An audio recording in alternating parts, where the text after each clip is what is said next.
에서 2장 1절로 7절의 말씀입니다. 신약성경 325쪽 골로새서 2장 1절로 7절의 말씀을 다 같이 한 음성으로 봉독하시겠습니다. 내가 너희와 라오디게에 있는 자들과 무릇 내 육신의 얼굴을 보지 못한 자들을 위하여 얼마나 힘쓰는지를 너희가 알기를 원하노니 이는 그들로 마음의 위안을 받고 사랑 안에서 연합하여 확실한 이해의 모든 풍성함과 하나님의 비밀인 그리스도를 깨닫게 하려 함이니 그 안에는 지혜와 지식의 모든 보화가 감추어져 있느니라. 내가 이것을 말하면 아무도 교묘한 말로 너희를 속이지 못하게 하려 함이니 이는 내가 육신으로는 떠나 있으나 심령으로는 너희와 함께 있어 너희가 질서 있게 행함과 그리스도를 믿는 너희 믿음이 굳건한 것을 기쁘게 봄이라. 그러므로 너희가 그리스도 예수를 주로 받았으니 그 안에서 행하되 그 안에 뿌리를 박으며 세움을 받아 교훈을 받은 대로 믿음에 굳게 서서 감사함을 넘치게 하라. 아멘. 이 골로새 교회는 지난번에도 말씀드렸던 것처럼 사도 바울에 의해서 이 개척되어진 교회가 아닙니다. 그럼에도 불구하고 왜 이 바울은 에바브로에 의해서 세워진 골로새 교회에 자기가 힘써서 그들에게 관심을 갖고 그들을 사랑하고 있는지 너희가 알아주기를 원한다, 이렇게 말씀하고 있습니다. 그건 다른 것이 아니죠. 그리스도의 그 사랑 안에서 영혼에 대한 관심이 있기 때문에 그렇습니다. 사실 우리가 사랑이 없다면 우리가 아무것도 손쓸 필요도 없는 것 아니겠습니까? 그래서 왜 사도 바울이 이렇게 골로새 교회에 관심을 가졌는가? 그것은 이 에베브라에 의해서 이 개척된 교회가 균형과 조화를 이루면서 잘 성장을 했어요. 근데 어느 날 이 거짓 교훈을 가지고 있는 이 사람들이 들어와서 이 사람들의 마음을 분열시키기 시작하는 것이죠. 그래서 결국은 이 사람들의 마음이 분열되고 흔들리면서 안정감을 찾지 못하고 때로는 이 교회가 분열되는 이런 일들이 일어나기 때문에 지금 사도 바울이 말하고 있는 것이죠. 그 분열을 막을 수 있는 것은 다른 것이 아니다. 그리스도 예수 안에 있는 감춰진 이 지혜와 지식을 통해서 그 보화를 아는 것이고, 그렇게 알기 위해서는 너희가 혼자가 아니라 함께라는 것을 인식하고 믿음의 공동체가 견고하게 서야 된다라고 지금 권면과 함께 그들을 돕는 자신의 그 마음, 그리고 하나님의 그 놀라운 역사가 지금 나타나고 있는 것들을 우리가 보고 있는 것이죠. 여러분, 이 신앙생활은 사실은 혼자 할 수 없는 것이죠. 그래서 우리가 가정도 마찬가지 아니겠습니까? 홀로 살 수 없기 때문에 가정을 이루는 것이고, 가정을 통해서 나라가, 민족이 이루어지는 것들을 우리가 보게 되는 것이죠. 그럼 연합의 유익이 무엇인가? 혼자가 아니고 함께라는 것이 있기 때문에 유익한 것입니다. 사실 바울은 골로새 교회에 한 번도 와본 적이 없습니다. 그래서 그들은 보지는 못했지만 내가 너희를 위해서 얼마나 힘쓰고 있는지 너희가 알아주기를 바란다, 이렇게 지금 말씀하고 있습니다.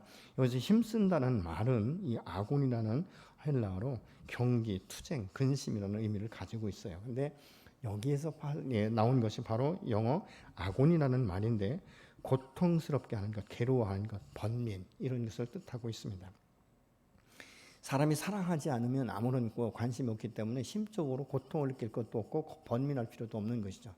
사랑하기 때문에 아픈 것이고, 사랑하기 때문에 고통을 함께 느끼는 것입니다. 그렇기 때문에 사랑이라는 것은 심적인 고통이 올 수밖에 없는 것이죠. 때로는 갈등도 있지만 그럼에도 불구하고 역시 내가 너를 사랑한다, 이 사랑이라는 이 말, 이것이 우리 안에서 역사되기 때문에 할 수만 있다면 내가 심적인 고통을 느끼고 마음에 그 아픔이 있지만 백방으로라도 수소문해서 내가 너의 이 문제를 해결할 수만 있다면 내가 그렇게 해주기를 원한다. 그래서 이 사랑은 고통을 느끼면서 헌신과 섬김이 함께 가는 것입니다. 여러분, 그 안에서 우리가 서로가 하나가 되는 것을 우리가 볼 수 있는 것이죠. 사도 바울이 골로새 그 성도들을 향한 이 사랑과 관심의 표현을 얻고자 하는 것은 하나님의 비밀인 그리스도를 너희가 깨달아 알기를 원한다라고 지금 말하고 있어요. 2절에 보니까 이는 그들로 마음의 위안을 받고 사랑 안에서 연합하여 확실한 이해의 모든 풍성함과 하나님의 비밀인 그리스도를 깨닫게 하려 함이니, 이렇게 말하고 있어요. 사도 바울은 얼굴을 한 번도 보지 못했던 이 골로새 성도들을 향해서 힘쓰는 것은 거짓 교사들로 인하여서 너희가 잠시 분열되고 상한 마음을 가지고 있지만 너희는 결코 혼자가 아니다. 이렇게 말하면서 위안하는 것이죠. 나도 있지 않느냐? 내가 너희를 위해서 지금 기도하고 있지 않느냐? 내가 너희를 향하여 얼굴 한번 보지 못했지만 이 소식을 듣는 순간부터 내 마음 가운데 심적인 고통을 느끼면서 너희를 내 마음 가운데 품고 지금 기도하고 있다. 이것을 너희가 알아서 너희가 위로받기를 원한다라고 말하고 있는 것이죠. 여러분, 사람 안에서 이 연합은 그렇기 때문에 내가 혼자가 아니라는 것을 느끼게 하기 때문에 큰 힘이 되고 위안이 되는 것이죠. 사람이 이 실족하게 되고 마음이 연약하게 되는 것은 이유 중에 하나가 뭔지 아십니까? 나는 혼자라는 거예요. 아무도 나를 돌봐주지 않고 내 말을 들을 사람도 없고 그리고 나와 함께 동행할 사람도 없다. 그래서 이 세상 가운데는 나밖에 없다. 우리가 때로는 가족 가운데서 내 마음을 이해하는 사람이 한 사람도 없어서 나는 참으로 가족 가운데 어렵고 또 많은 사람 가운데서도 홀로라는 이것이 있으면 주변에 아무리 많은 사람이 있어도 하나도 위안이 되지 않는 거예요. 오히려 어떻게 보면 적들처럼 이 사람들은 나에게 가해자가 될 수 있다라는 이런 생각 때문에 더 힘든 것이죠. 이것이 깊어지면요, 나중에는 하나님조차도 나를 바라보지 않는다. 하나님도 나에게 관심이 없다. 어떻게 내가 기도를 하도 내가 이렇게 외롭고 이렇게 고통 가운데 있어도 어떻게 말씀 한마디 안 하고 사람 한 사람도 보내서 나를 붙여주고 위로하지 않는가. 이런 것 때문에 스스로 굉장히 낙심과 좌절 가운데 들어가게 된 것을 보는 것이죠. 그래서 사도 바울은 말하고 있는 것이죠. 너희가 그리스도의 사랑 안에서 그 지혜와 지식을 깨닫고 그 보호 안에서 너희가 거듭난 사람답게 하나가 되기를 원한다라고 말하고 있습니다. 여러분, 이 연합의 기초는 다른 게 아니에요. 나를 사랑하는 나를 위해 십자가에 죽으시고 아낌없이 내어주신 예수 그리스도의 그 보혈의 그 핏값, 그 공로, 그 은혜로 말미암아 내가 오늘날 이렇게 거듭나서 하나님을 아버지라고 부를 수 있고 성령께서 내게 말씀하시고 나를 가르치시고 인도하시는 말씀대로 내가 따라갈 수 있기 때문에 감사하다는 것이죠.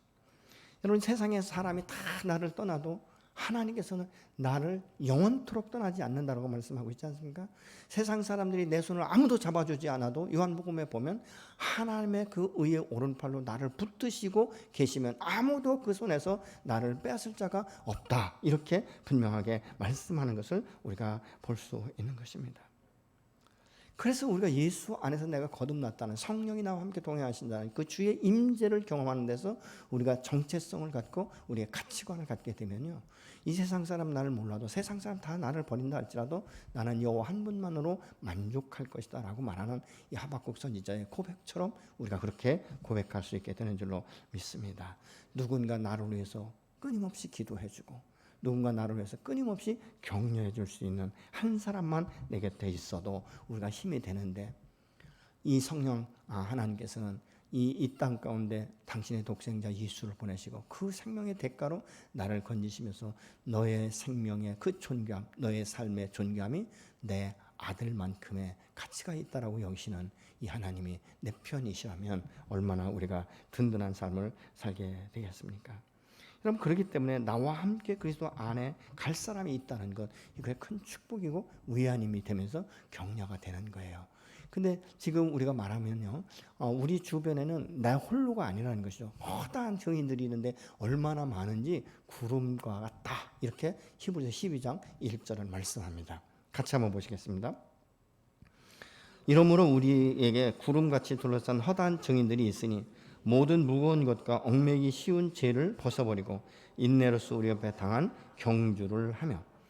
구름같이 허다한 증인들이 둘러싸여 있는데 그 속에 나도 한 사람이라는 거예요. 아무도 없는 것이 아니라 믿음의 사람들이 그렇게 구름대처럼 많은데 그 속에서 나도 함께 믿음을 지키면서 걸어가고 있다. 다시 말하면 우리의 믿음의 선배들이 그런 삶을 살았고 우리의 후배들이 그렇게 살 것이고 나도 그렇게 지금 살아가고 있다는 것을 지금 선포하고 있는 것입니다. 언제든지 나 혼자라는 생각을 해서는 안 된다는 것입니다. 성경은 아무리 한 개인의 머리가 좋고 똑똑하고 청명하다 할지라도 예수 그리스도 안에 있는 이 지혜와 모든 보화를 다 깨달을 수 있다라고 말하지 않습니다. 하나님의 비밀을 깨닫는 방법은 연합하고 하나가 될 때 가능하다, 이렇게 말씀하고 있어요. 여러분, 교회 공동체는 모였다가 흩어지는 그 모래알처럼 흩어지는 그것이 아니에요. 그리스도 안에서 이 거듭난 몸의 각 지체들이 유기체적으로 연합해서 한 몸을 이뤄가는 그래서 이 정말 활력 있는 이 몸을 이루는 것이 바로 교회 공동체인 줄로 믿습니다. 그 안에서 더 큰 사랑과 함께 이해의 풍성함을 누릴 수 있다라고 2절은 말씀하고 있지 않습니까?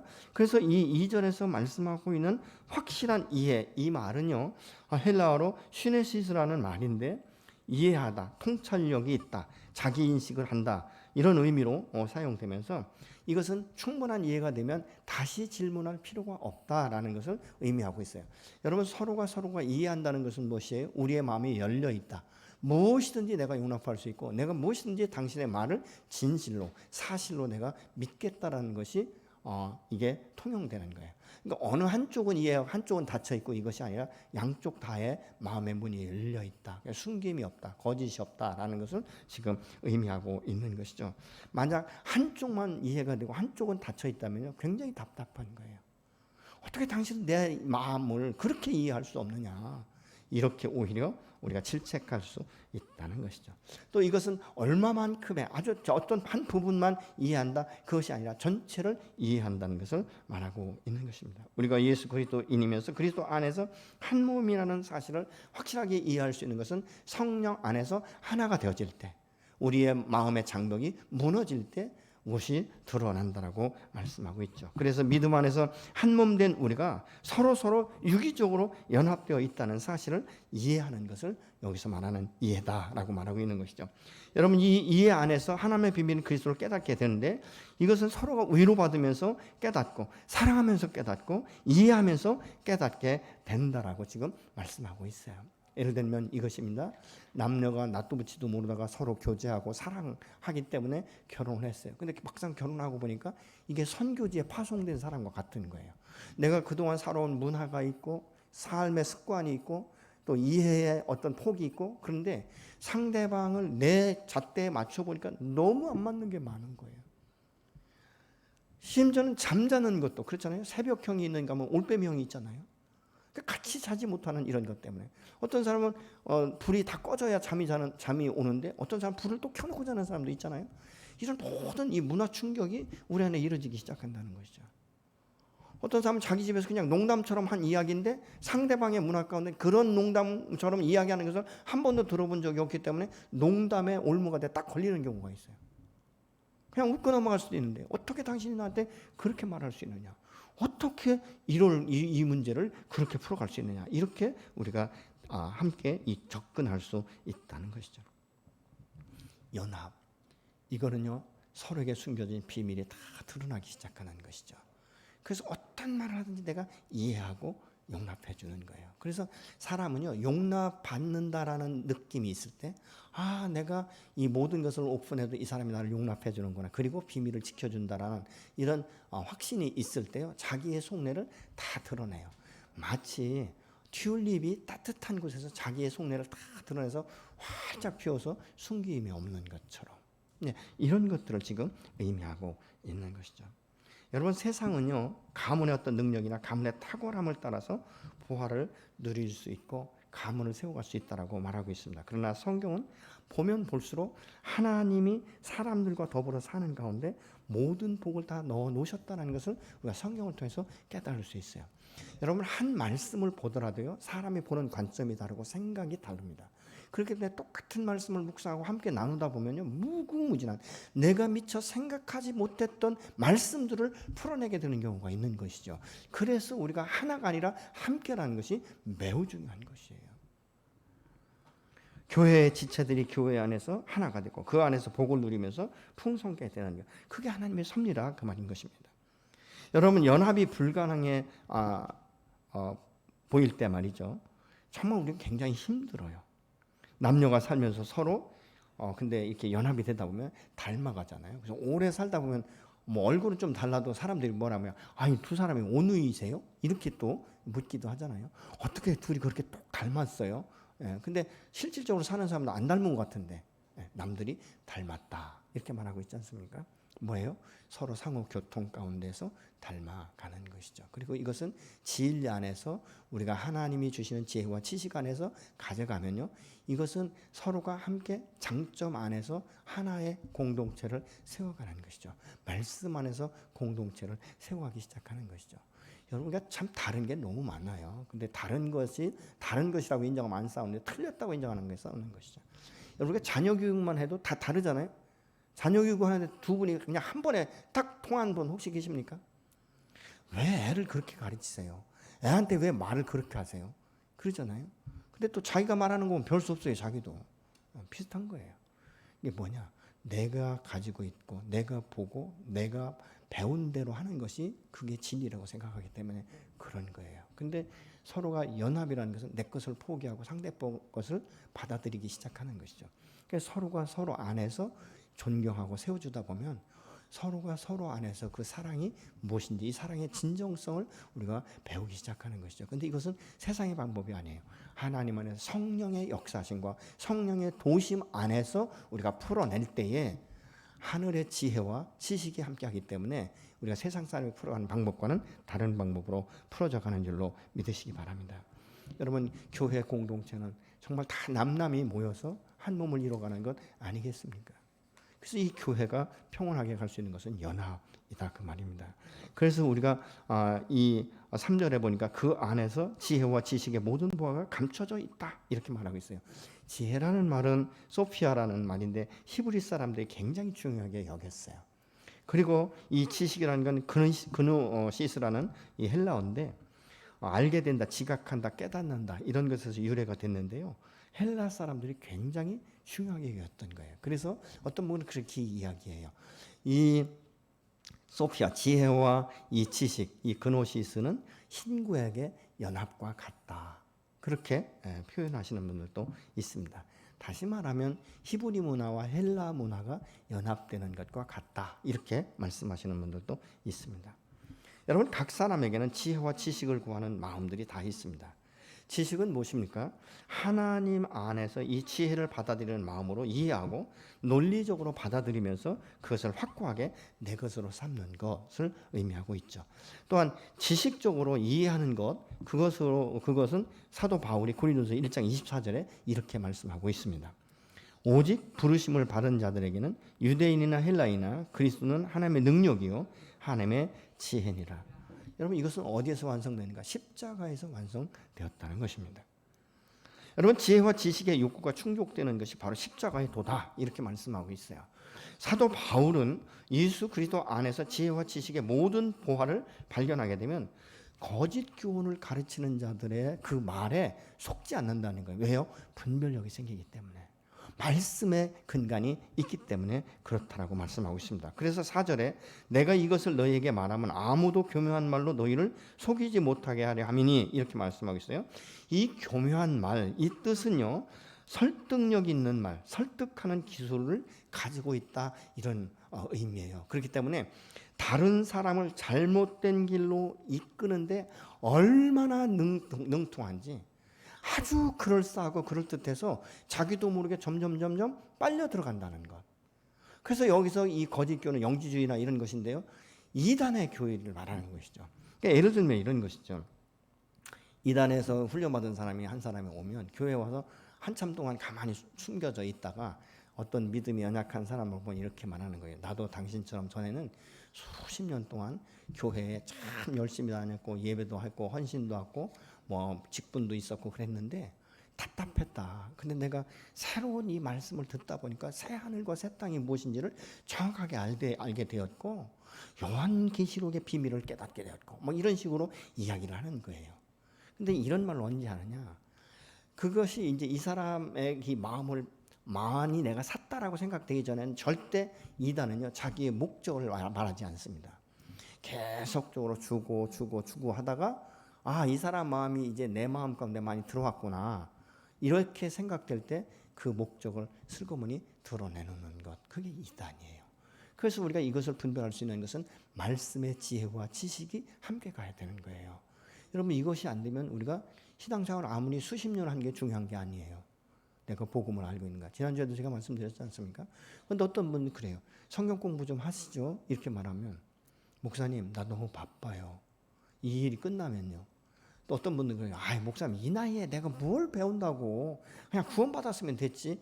여러분 이렇게 말씀하시는 분인데 이 나이가 됐기 때문에 배우셔야 돼요. 왜냐하면 저 나이는 아직도 더 멀었어요. 세상적으로 볼 때 저 나이는 그래도 살 날이 좀 더 남았어요. 근데 이 나이가 되면 가깝다는 얘기 아니에요.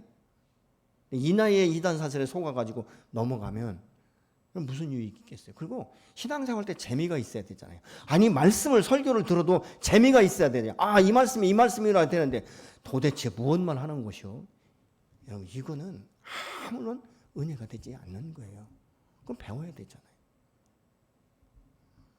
여러분 이 성경 공부가 지금 온라인으로 나가고 있어요. 제가 그렇게 주창하게 잘하진 않지만 그래도 나름대로 준다는 거예요. 여러분 들으시면 은혜가 될 거예요. 이번 첫 과는 한 13분 정도밖에 되잖아요. 지금 2과 나갈 텐데 2과는 이번 주 화요일 날 올라가는데 한 23분 정도 될 것입니다. 가능하면 제가 30분 안에 한 과씩 이렇게 끊어서 하려고 그렇게 하고 있습니다. 여러분 계속적으로 듣고 그래서 내가 왜 기도해야 되는지 아마 이번 주 2과는 주기도문에 대해서 주기도문이 어떤 내용인가 어떤 의미를 가지고 있는가에 대해서 함께 말씀을 나눴어요. 여러분 이렇게 자꾸 배워서 남 주는 것 아니지 않습니까? 또 때로는 많이 배운 남을 주기 위해서 배울 필요도 있는 거예요. 여러분 이렇게 내가 복음에 대해서 정확하게 알고 있으면요. 이단들이 잘못된 교훈을 가지고 내게 슬그머니 다가와도 우리가 분별력이 있기 때문에 우리가 이 부분에 대해서 쓰러지지 않는다는 것입니다.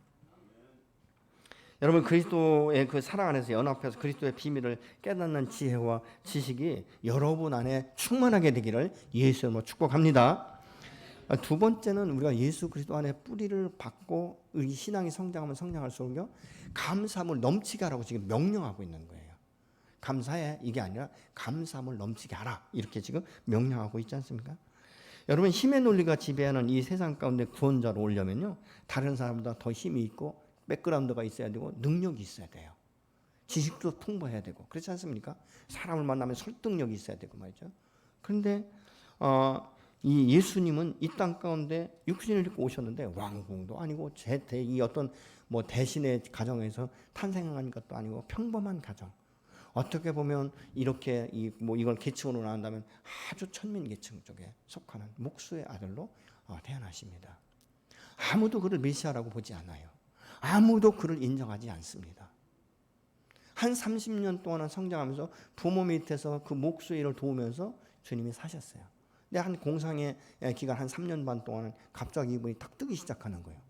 38년 된 환자가 일어나질 않나, 눈먼 자가 눈을 떴다고 소문이 안 나나, 죽은 자가 일어났다고 하지 않나, 이런 소문이 나니까 이 소문은요 얼마나 빠른지 몰라요. 요즘엔 더 빠르잖아요.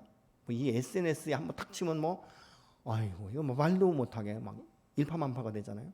근데 그때 당시에도 소문은 이 꼬리에 꼬리를 물고 바람 타고 말이죠. 막 전국적으로 다 퍼지다 보니까 예수님 한번 만나기 위해서 오는 사람들이 얼마나 많이 모였겠어요. 12혈증들 앓던 여인이 말이죠. 이 모든 걸 다 해봤지만 안 나섰는데 예수 안에 능력이 있다는 것을 알고 내가 그분 안에 옷자락에 손만 대도 낫겠다는 이 믿음이 있으니까 거기를 그 틈새를 비집고 들어가지 않습니까? 얼마나 많은가. 그런데 어느 날 갑자기 보니까 이분이 별것도 아닌 거에 그냥 딱 잡히더니 신문을 봤더니 십자가 지고 골고다를 향하여 올라가는 거예요. 얼마나 맞고 얼마나 힘들었으면 이분이 가다 쓰러지고 하다 보니까 구레네 사람 시몬에게 이 십자가를 대신 짊어지게 하고 예수님을 끌고 가서 십자가에 못 박는데 아무런 대책도 없는 것처럼 그렇게 무능력하고 그렇게 허망하게 십자가에 못 박혀 죽는다는 것이죠. 여러분 사람들이 볼 때 뭐라고 말해요? 말도 안 돼. 왜 사람들이 저 사람을 왜 메시아라고 하니? 그게 이해가 되지 않는 거예요. 그 사람들이 말하잖아요. 야, 네가 메시아면 그 못 박힌 손에 못 박히고 이 발에 못 박힌 거 빼고 내려와 봐. 그럼 내가 믿어줄게. 이렇게 말해도 말씀이 없는 거예요. 여러분 그 주변에 따라다녔던 사람들 중에는 아마 개중이 그랬을 거예요. 내가 헛것 받는가 봐. 내가 속았는가 봐. 아마 이런 생각을 하고 있었을 거예요. 심지어는 당신의 제자들마저도 멀리 떠나가고 혹시 그 근방에 있어도 멀찌감치 서서 그 십자가에 무참하게 달려 죽으시는 그 예수를 바라보기만 했잖아요. 그리고 나서 무덤에 묻혔습니다. 여러분, 우리가 사람이 생각할 때 정말 저 사람이 하나님의 아들이라면 어떻게 하나님이 당신의 아들을 십자가에 처참하게 못 박는데도 불구하고 아무런 손을 쓰지 않는가? 하나님의 아들이 아니다, 버림받았을 것이다 라는 생각들로 팽배했을 것이에요. 우리가 육신적으로 생각하는 내 아들이 십자가에 못 박힌다면 내가 대신해서라도 못 박힌다고 몸부림치며 그 안에 가서 항변하고 대들었을 것이에요. 근데 아무 말도 없잖아요. 예수님도 말씀이 없으시고 하나님도 움직이는 구석에 한 구석도 보이지 않는 거예요. 어떻게 합니까? 무덤에 묻히는 것이죠. 그래서 끝난 줄 알았어요. 아마 예수를 따라다니는 사람이 참 허망하다, 그렇게 능력이 있는 줄 알았는데, 아니 죽은 따사로를 살리더니, 아니 38년 된 환자도 고치고 12의 혈증 앓던 문둥병도 치료하시고 납병도 치료하셨는데 어떻게 이렇게 허망하게 죽을 수 있는가? 아마 어떤 사람은 심하게 말하면 내가 귀신에 쓰였는가 보다, 이렇게 생각할 수도 있었을 것이에요. 근데 무엇입니까? 그렇게 처참하고 아주 보잘것없고 아주 하찮은 사람처럼 죽으셨던 그분이 3일 만에 부활의 권능으로 부활하시지 않습니까?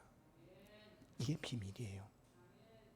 십자가의 죽으심과 부활과 또 승천하면서 우리에게 성령을 주신다고 약속하셨던 성령이 임하는 이것을 우리가 깨닫는 것이 비밀이다, 그 말입니다.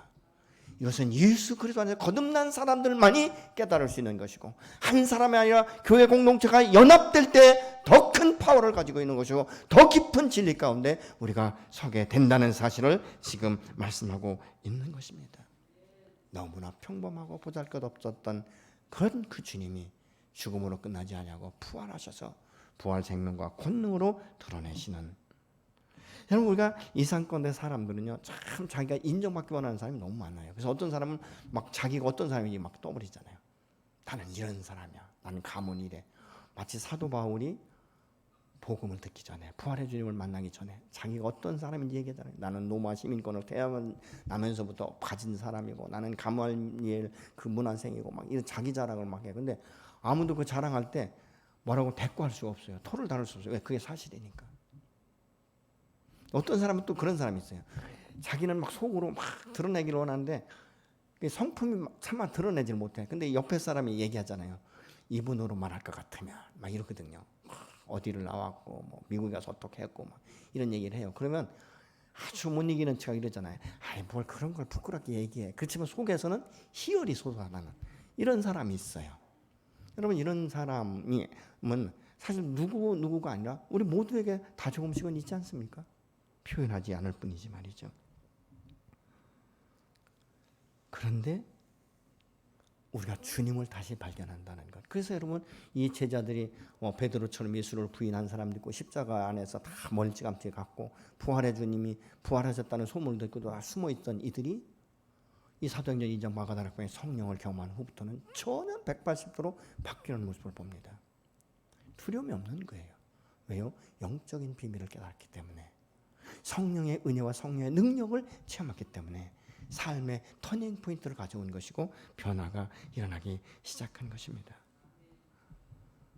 그래서 이 바울은 이 그리스도 안에서 십자가를 발견하면서 지혜와 지식을 통해서 내가 얼마나 죄인이었는지 이걸 깨닫기 시작하는 거예요. 그래서 우리가 신앙이 성장하면 성장할수록요, 전에는 죄라고 인정하지 않았던 것들을 죄로 인정하게 되는 거예요. 그래서 우리가 고백을 하고 자꾸 우리가 성화되어 가고 거룩한 영성이 내 안에서 이루어지기 시작하고 예수 그리스도의 성품과 그 인격들이 내 안에서 하나하나 드러나기 시작하는 이 변화, 이게 비밀인 것이에요. 5절에 사도 바울은 이렇게 말합니다. 이는 내가 육신으로 떠나 있지만 심령으로는 너희와 함께 있어 너희가 질서 있게 행함과 그리스도를 믿는 너희 믿음이 굳건한 것을 기쁨으로 보게 된다. 이렇게 말씀하고 있어요. 그렇게 무질서하고 흔들리던 너희가 이제 말씀 안에서 균형과 조화를 이루고 뿌리를 내리고 이 성장한다는 이 소식을 내가 들을 때 내가 너무 기쁘다. 왜? 그게 힘썼기 때문에, 그만큼 관심이 있기 때문에. 여러분, 영혼에 관심이 있는 사람은요 그렇게 힘쓸 수 있는 거예요. 어떤 분이 이렇게 이야기를 해요. 한 그 노인분이요, 이제 눈이 흐려지다 보니까 성경을 못 보는 거예요, 글씨를. 근데 이제 이 요한복음 3장 16절에 줄을 쳐놨겠죠. 그래서 이 영혼을 사랑하는 뜨거운 마음이 있다 보니까 이 중학교나 이런 학교 앞에 가서 아이들이 나오면 부른대요. 학생 이리 와봐. 내가 지금 이거를 꼭 성경을 읽고 싶은데 내가 눈이 안 보여. 글씨를 못 읽어. 한 구절만 좀 읽어줄리? 그러면 애들이 그까짓 거 성경 한 구절 읽는 거 요한복음 3장 10절 짧잖아요. 딱 읽어준대. 그러면 딱 그 기회에 이 할머니가 이렇게 말한다는 것이죠. 너 이 성경에서 하나님이 너를 사랑하신다는 거 이해가 되니? 안 믿는 애가 그게 무슨 이해가 되겠어요? 모르겠는데. 그러면 요한복음 3장 16절에서 설명을 해서 많은 아이들이 주께로 돌아왔다라고 말을 합니다. 영혼에 대한 관심이 있기 때문에 그렇게 말할 수 있는 것이고, 그리스도의 비밀을 깨달았기 때문에, 자기를 사랑하신 하나님의 사랑이 무엇인지 알았기 때문에 그가 그렇게 하는 건 아니겠습니까? 그러면서 이 사도 바울이 이 골로새 사람들이 균형과 조화를 이루면서 안정감을 갖는 것으로 해서 칭찬을 하고 있어요. 격려하고 있어요. 그 6절에 이렇게 말하잖아요. 그러므로 너희가 그리스도 예수를 주로 받았으니 그 안에서 행해야 돼. 여러분, 우리가 예수 믿는다는 말을 받는다는 말로 표현할 수 있는 거예요. 이것은 또한 예수 그리스도를 주인으로 영접했다는 뜻도 되지 않습니까? 그래서 요한복음 1장 12절을 한번 같이 보시겠습니다. 영접하는 자 곧 그 이름을 믿는 자들에게는 하나님의 자녀가 되는 권세를 주셨습니다. 예수 그리스도를 나의 구주로 받아들였다, 나의 주인으로 받아들였다, 이 말은요, 다른 말로 하면 나는 더 이상 다른 것이 필요 없다라는 것을 표현하고 있는 것이죠. 내가 더 이상 다른 종교, 다른 거 원치 않는다라는 고백도 되기도 한 것입니다. 여러분, 우리가 예수를 주로 받았으면 이제 그 안에서 행해야 된다는 말을 하고 있지 않습니까? 지식이 아니에요. 의지를 들여서 행동으로 나타내는데, 여러분이 머리에서 가슴으로 내려오는 길이 굉장히 눈으로 볼 땐 짧은데요, 우리의 삶으로 보면 그렇게 길 수가 없어요. 그러니까 머리로는 다 아는데 이게 안 내려오는 거예요. 제가 자주 말씀드리지만, 여러분 올 연초에 나는 올해 그래도 성경을 그래도 최소한 한 2독은 해야 되지. 내가 기도 시간을 못 가졌는데 그래도 올해는 기도를 매일 정기적으로 몇 분이 됐든 정기적으로 했으면 좋겠다. 다 이런 생각은 했을 것이에요. 근데 가슴으로 안 내려오니까, 바빠서 피곤해서 뭐 애들 때문에 이게 이유가 너무 많아요. 근데 개차적으로 들어보면 다 맞아요. 합당해요. 그래서 지금 7월이 지났는데 여기까지 온 거예요. 어쩌면 오늘 이 설교를 들으시면서 그래, 내가 다시 시작해야지, 이렇게 생각하시는 분 계실지 몰라요. 이 머리에 있는 지식, 이것이 가슴으로 내려오지 않으면 어디에 쓰임받는지 아십니까? 바리새인들처럼 사람을 비판하고 평가하고 판단하는 도구로 쓰임받게 되는 거예요. 어떻게 보면 아는 것이 병이 될 수도 있지 않겠습니까? 그래서 이 사도 바울은 말한 것이죠. 너가 지식으로만 아니라 이제는 행함으로 드러내야 된다라고 말씀하고 있습니다. 다니엘처럼 뜻을 정했으면 행동으로 나타낼 때 하나님의 약속과 기적을 경험하게 되는 줄로 믿으시기 바랍니다. 여러분, 우리의 믿음이 더 굳건하게 서려면 뿌리를 예수 그리스도 안에 박아야 된다라고 지금 7절에서 말씀하고 있습니다. 그 안에 뿌리를 박으며 세움을 받아 교훈을 받은 대로 믿음에 굳게 서서 감사함을 넘치게 하라. 여기 예수 안에 굳건한 믿음으로 서려면 그 안에 뿌리를 내려야 되는데, 뿌리를 박으며, 이 시제는요 현재 완료형이에요. 내가 예수 그리스도를 믿는 순간에 주의 성령이 내 안에 임하며 주의 생명이 내 안에 임하면서부터 우리는 이미 예수 그리스도 안에 뿌리를 내린 것이에요. 근데 이 뿌리를 내린 것으로 우리가 만족하지 않고 시간이 지나면서 말씀 안에 진리를 깨닫기 시작하고 삶을 통해서 예수 그리스도를 알아가면 알아갈수록 그 뿌리가 더 깊이 내려가고 더 넓게 퍼지면서 터가 굳어질 때 비바람이 쳐도 흔들리지 않는다는 것입니다. 여러분, 태풍에 쉽게 넘어가는 나무는 뿌리가 약해요. 그리고 뿌리가 넓지 않습니다. 그래서 뿌리를 내리라는 말은 새로운 뿌리를 계속 뻗쳐라, 이것이 아니에요. 이미 너에게 뻗쳐진 그 뿌리, 그 진리 안에 뿌리를 내린 것을 더 깊게. 그래서 마치 에레미야 17장 7절로 8절의 말씀처럼 마치 강변에 뿌리를 내린 나무처럼. 그래서 우리가 에레미야 17장 7절로 8절의 말씀을 같이 한번 보시겠습니다. 그러나 무릇 여호와를 의지하며 여호와를 의뢰하는 그 사람은 복을 받을 것이라. 그는 물가에 심어진 나무가 그 뿌리를 강변에 뻗치고 더위가 올지라도 두려워하지 아니하며 그 입이 청청하며 가무는 해에도 걱정이 없고 결실이 그치지 아니함 같으리라. 여러분, 우리가 예수 안에 뿌리를 깊이 내서 그 뿌리로 예수님이 행하신 일과 진리의 말씀의 양분을 빨아들이기 시작한다는 것입니다. 그래서 우리의 믿음이 계속적으로 굳건하게 세워져 가는 것을 지금 말하고 있습니다. 교훈을 받은 대로 이 말은 진리의 말씀 안에 있는 이 생명력이 내 삶을 온전히 장악하고 다스릴 수 있도록 내어드려서 내 속에 있는 죄의 불순물들이 걸러지고 거룩한 영성과 주님의 형상이 내 안에서 이루어져 가는 것을 기쁨으로 여기는 삶을 말하고 있는 것이에요. 주님을 사모하고 주님의 말씀 앞에 설 때마다 그 진리의 말씀이 풀어지는 것을 발견하면서 하나님의 은혜로 여기는 것, 이것이 복인 줄로 믿으시기 바랍니다. 여러분, 우리가 이 말씀을 받을 때는요, 그냥 그대로 말씀대로 순수하게 아멘 이렇게 받는 것도 좋지만요, 때로는 이 말씀은요 굉장히 갈등을 일으켜요.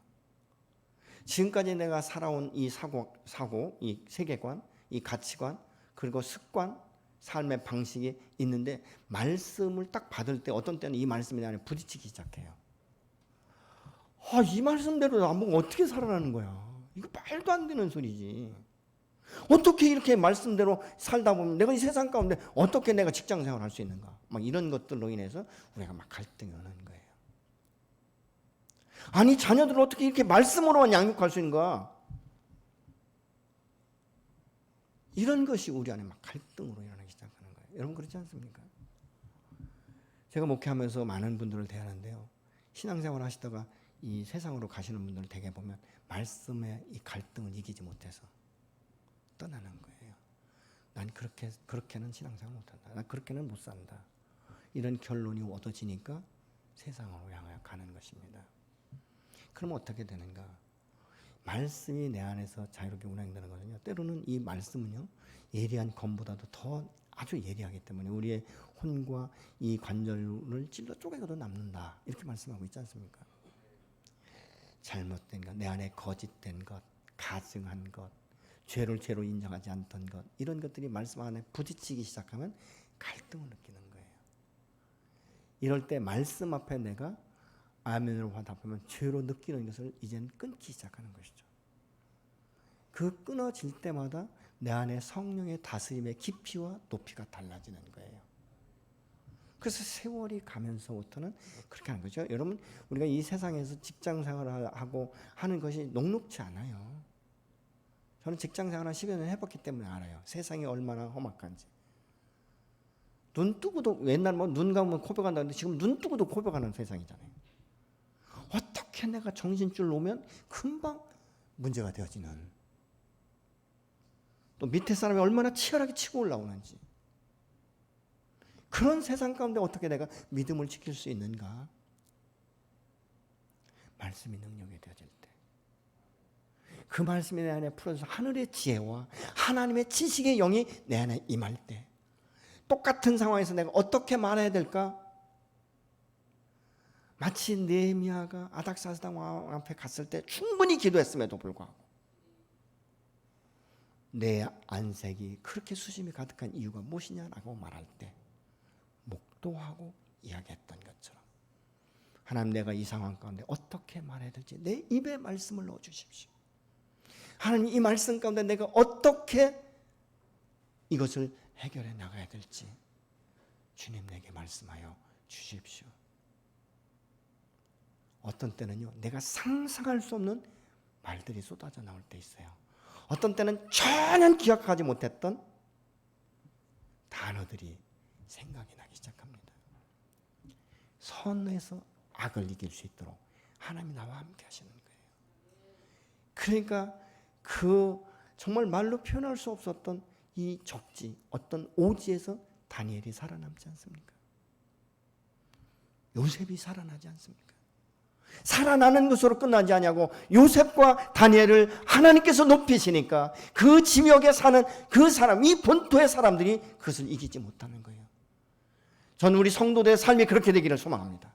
여러분들이 있는 직장에서 정말 다니엘처럼, 요셉처럼 하나님께서 귀하게 쓰시고 여러분을 높이셔서 하나님의 어떤 분이신지 하나님의 영광을 드러내시고, 여러분들이 그 주님 앞에 고백할 때는 하나님 당신이 주신 은혜 안에서, 당신의 지혜 안에서 내가 이것을 해결했을 뿐입니다라는 이 고백, 순수한 고백, 이것이 저와 여러분의 삶에 이루어지기를 예수로 축복합니다.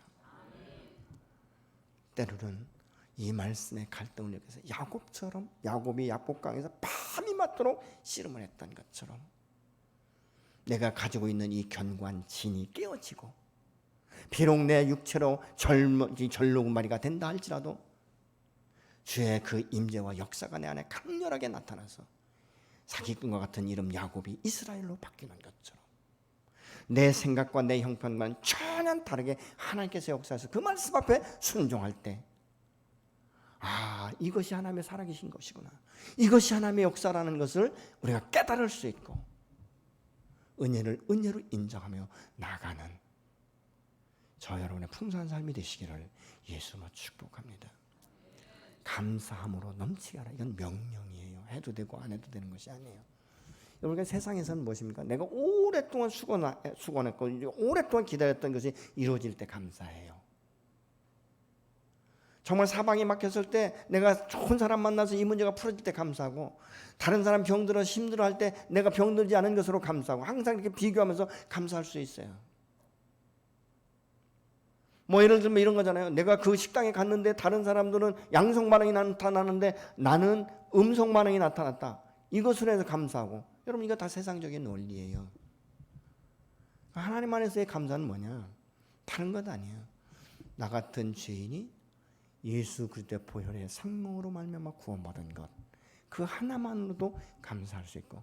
그래서 하박국 선지자가 그 말하잖아요.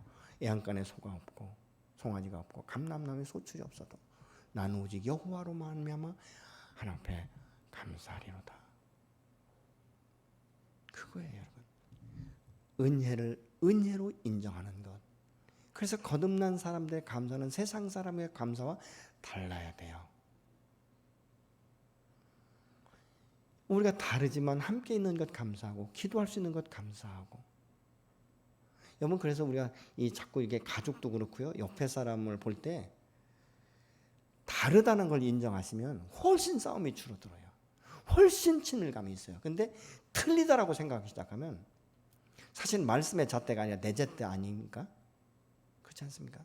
내 잣대, 내가 생각할 때, 내가 지금까지 경험할 때 당신은 잘못됐고 내 것은 맞고. 아니에요, 여러분. 진리의 말씀 이해는 맞는 게 없어요. 아모스 선지자가 그러잖아요.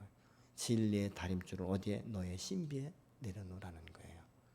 네가 지금 주장하고 있는 것이 진리인지 아닌지 분별하는 것 아니겠습니까?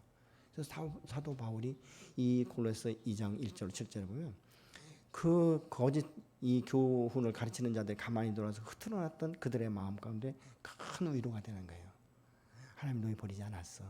너희는 혼자가 아니야. 내가 비록 너희와 얼굴을 한 번도 대해본 적 없고 대화를 해본 적은 없지만 내가 너희에게 얼마나 관심이 있는지, 그리고 너희의 이 문제를 놓고 내가 얼마나 기도하고 얼마나 힘쓰고 있는지 너희가 알아주기 바란다.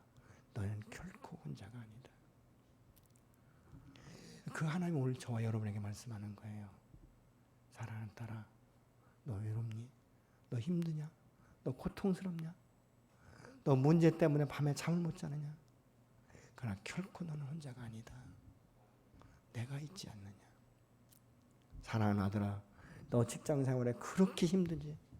얼마나 많은 사람과 부딪히고 그 믿음 한번 지켜보려고 했다가 정말로 많은 사람들로부터 더 많은 우겨쌈을 당하고, 이 포괄적 이것이 뭔지 아십니까, 여러분? 종교에 대한 자유를 나중에 박탈하는 거예요. 아시겠습니까? 포괄적 차별금지법 멋있죠?